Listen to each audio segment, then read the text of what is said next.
එහෙනම් සුබ දවසක් හැමෝටම. අද අපි එකතු වෙලා ඉන්නේ මේ ඩිස්ට්‍රිබියුටර් සිස්ටම් එකේ තුන්වෙනි ලෙක්චර් එකත් එක්ක සොකට් ප්‍රෝග්‍රෑමින් කියන කන්සෙප්ට් එකත් එක්ක අපි එහෙනම් පටන් ගමු. අපි මුලින්ම බලමු සොකට් එකක් කියන්නේ මොකක්ද කියලා. සොකට් එකක් කියන්නේ සරලව ඔයා හිතනවා රෙස්ටුරන්ට් එක අපි කෑම ගන්න කවුලුව කියලා. කෑම දැන් අපි පිටත ඉන්න මිනිස්සෙට කෙලින්ම ගන්න බෑනේ. පිටිය හරහා පොඩි කවුලුවක් දාලා තියෙනවනේ කෑම ගන්න. ඒ වගේ කවුලුවක් වගේ දෙයක් මේ සොකට් එකක් කියන්නේ. ඇප්ලිකේෂන් එක රෙස්ටුරන්ට් එක විදිහට ගත්තොත් ඉන්ටර්නෙට් එක කියන්නේ එළිය රෙස්ටුරන්ට් එක එළිය ගත්තොත් ඒ අතර සංවේදනය කරන්න තියෙන කවුළු වගේ දෙයක් තමයි සොකට් එකක් කියන්නේ. ඒ වගේම මේ සොකට් එකක් කියන්නේ ඒ වගේ දෙයක්. පෝට් එකක් කියන්නේ මේ ප්‍රොසෙසර්ට අපි දාන 0.65536 මම මතක විදිහට ඒ ගානේ අගයකින් එන ප්‍රොසෙස් එකක් අඳුන ගන්න තියෙන අගයක්. සොකට් එක කියන්නේ සාමාන්‍යයෙන් ප්‍රොසෙස් නම්බර් එක IP ඇඩ්‍රස් දෙකටම එකතු කරනවා සොකට් අංක කියන්නේ. සොකට් එක මේ ඩයිනමික්. එතකොට පෝට් එක කියන්නේ එකයි. කොහොම කරත් එකයි. වෙනස් වෙන්නේ ස්ටැටික්. ඊට පස්සේ අපි බලමු මේ කියලා තියෙන ඉන්ටර්ෆේස් එකක්ලු ඇප්ලිකේෂන් එක නෙට්වර්ක් එකට මම කලින් කතා කරේ අර උදාහරණ. එතකොට ඇප්ලිකේෂන් එක තමයි සොකට් එක ක්‍රියේට් කරන්නේ. ඊට පස්සේ සොකටුත් ಜಾති කීපයක් තියෙනවා. reliable best effort connection oriented connectionless TCP IP වගේ ඒ වගේ එක විදිහේ කොටස් තියෙනවා. يعني සොකට් ಜಾති. ඊට පස්සේ අපිට සොකට් අපිට මැනුවලි කන්ෆිගර් කරන්න පුළුවන් එක විදිහට. මේක ටිකක් අමාරු වැඩක්. ඒකට අපිට එහෙම කරන්න පුළුවන්. ඊට පස්සේ මේ සොකට් එක through තමයි අපේ network එකට දත්ත යන්නේ ඉන්නේ. ඒ ටික කරගන්න අපි සොකට් එක කරා. ඊට පස්සේ මේක උදාහරණයකුත් දීලා තියෙනවා මේ host ගේ sending host ගේ receiving host ගේ මෙතන මේ application එක හරහා මෙහෙම පහට පාසෙලා network එක හරහා ගිහිල්ලා මෙතන තමයි මම හිතන්නේ මෙතන තමයි තියෙන්නේ මේ සොකට් එක. මේ සොකට් එකෙන් අරගෙන මෙතෙන් තමයි අපහු අනිත් පැත්තට දීලා data receive කරන්න network එක කරා. තේරෙනවද? එතකොට මේකේ නිකන් සරල idea එකක් ගන්න පුළුවන් අපිට කොහොමද මේ port කියන concept එක වැඩ කරන්නේ කියලා. ඊට පස්සේ sockets ಜಾති දෙකක් මෙතන දීලා තියෙනවා. TCP socket, UDP socket අපි CNRත් පොඩ්ඩක් කතා කරලා දින මේ ගැන. TCP කියන එක reliable. එතකොට UDP එක reliable නෑ හැබැයි fast. මේකේ අර රිසීව් කරනවා කියන එක ගැරන්ටි එකක් තියෙනවා. දෙපැත්තටම කමියුනිකේට් කරන්න පුළුවන් connection oriented. ඊට පස්සේ ඒ වගේ කොහොමද TCP කියන්නේ secure ඒ වගේම trusted හොඳ method එකක්. හැබැයි ටිකක් slow. UDP කියන්නේ ටිකක් UDP speed හැබැයි ගැරන්ටි එකක් නෑ deliver වුණාද කියලා. ඒ වගේ ප්‍රශ්න ටිකක් තියෙනවා. ඊට පස්සේ මෙතන දීලා තියෙනවා socket එකකින් මේ තියෙන application එක මේ socket එක හරහා තමයි යන්නේ. මේ දෙක ගැන පොඩි අයිඩියා එකක් ගන්න අපිට දීලා තියෙනවා. ඊට පස්සේ මේකේ TCP ගැන තියෙනවා. TCP කියන්නේ point to point chat application, file transfer වගේ දේවල් ගන්නවා. මේ guaranteed delivery requirement එකක් විදිහට තියෙනවා. අපි TCP තමයි හුඟක් වෙලාවට පාවිච්චි කරන්නේ.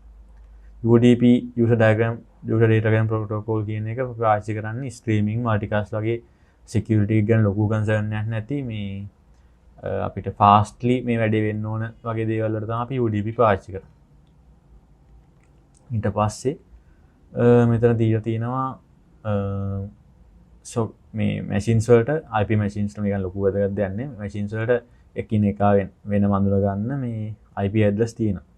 වෙනම කියන්නේ එකකට තියෙන IP address එකක් තව එකකට තියෙන්නේ නැහැ නේ. IP address එකෙන් තමයි host අඳුන ගන්න. ඒක තමයි මේ කියලා තියෙන්නේ.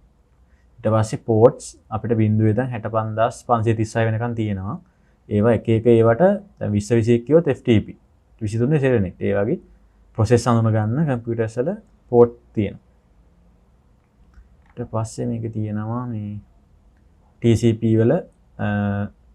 වල application එක application එකක් එක port එකක් ගැන විතරක් listen කරන් ඉන්නවා. හැබැයි UDP වල එක port එකකට multiple application listen කරන් ඉන්නවා. ඊට පස්සේ මේක සරලව දැන් මම කිව්වනේ මොකද්ද port එකක් කියන්නේ එතකොට socket එකක් කියන්නේ කියලා ඒකම තමයි ගොඩක් දුරට මේකෙත් තියෙන්නේ. ඊට පස්සේ TCP socket වල three-way handshake එකක් තියෙනවා. මෙතන socket තුනක් පාවිච්චි වෙලා තියෙනවා.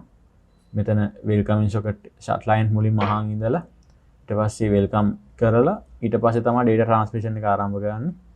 ඒ concept එක තමයි මෙතන දීලා තියෙන්නේ. ඊට පස්සේ connection setup එක දීලා තියෙනවා. මුලින්ම server එක අහන් ඉන්නවා මේ request මොනවද දෙන්න කියලා. ඊට පස්සේ server එක accept කරනවා. ඊට පස්සේ එස්ටැබ්ලිෂ් කරගන්නවා කනෙක්ෂන් එක මුලින්ම අහන් ඉන්නවා. ඊට පස්සේ රික්වෙස්ට් කරලා කනෙක්ෂන් එක එස්ටැබ්ලිෂ් කරගන්නවා. ඊට පස්සේ ඇක්සෙප්ට් කරනවා. ඊට පස්සේ ඩේටා ට්‍රාන්ස්මිෂන් එක පටන් ගන්නවා. ඊට පස්සේ මේ බ්ලොකින් කියන කන්සෙප්ට් එක ගැන කතා කරන්න තියෙන්නේ. බ්ලොකින් කියන්නේ සරලව දැන් අපි ඩිස්ට්‍රිබියුටඩ් සිස්ටම්ස් වල ගොඩක්ම පාවිච්චි කරන ඇසින්ක්‍රොනස් නේ. ඇසින්ක්‍රොනස් කමියුනිකේෂන්. ඒකට හේතුව තමයි බ්ලොකින් කියන සීන් එක. ඒ කියන්නේ අපි ඩිස්ට්‍රිබියුටඩ් සිස්ටම්ස් වල අපි සින්ක්‍රොනස් කමියුනිකේෂන් එක පාවිච්චි කරොත් මේ බ්ලොකින් කියන දේ වෙන්න පුළුවන්. මොකද අපි එක රික්වෙස්ට් එකක් අපි කෝල් එකක් දීලා අපි මුලින්ම ඒ කියන්නේ මොකක් හරි මැසේජ් එකක් කරලා ඒක රිප්ලයි එකක් බලාපොරොත්තු වෙමින් හිටියොත් අපි එයා එනකම්ම දැන් අපි සර්වර් එකට මොනවා හරි රික්වෙස්ට් එකක් කරනවා. ඊට පස්සේ අපෙන් ආයා රික්වෙස්ට් එකක් බලන් ඉන්නවා. එතකොට දැන් අපි සර්වරේ අපේ රික්වෙස්ට් එකක් දානවා. ඒක සින්ක්‍රොනස් මැසේජ් එක අපෙන් පිළිතුරක් එනවා එයා බලාගෙන ඉන්නවා. එයා බලාගෙන අපි වෙනින් ඉන්නකොට මේ වෙන අයගෙන් රික්වෙස්ට් කරන්නත් බෑනේ. එතකොට මේ ලොකු බ්ලොක් එකක් ඇති වෙන එක තමයි බ්ලොකින් කියලා කියන්නේ සරලව.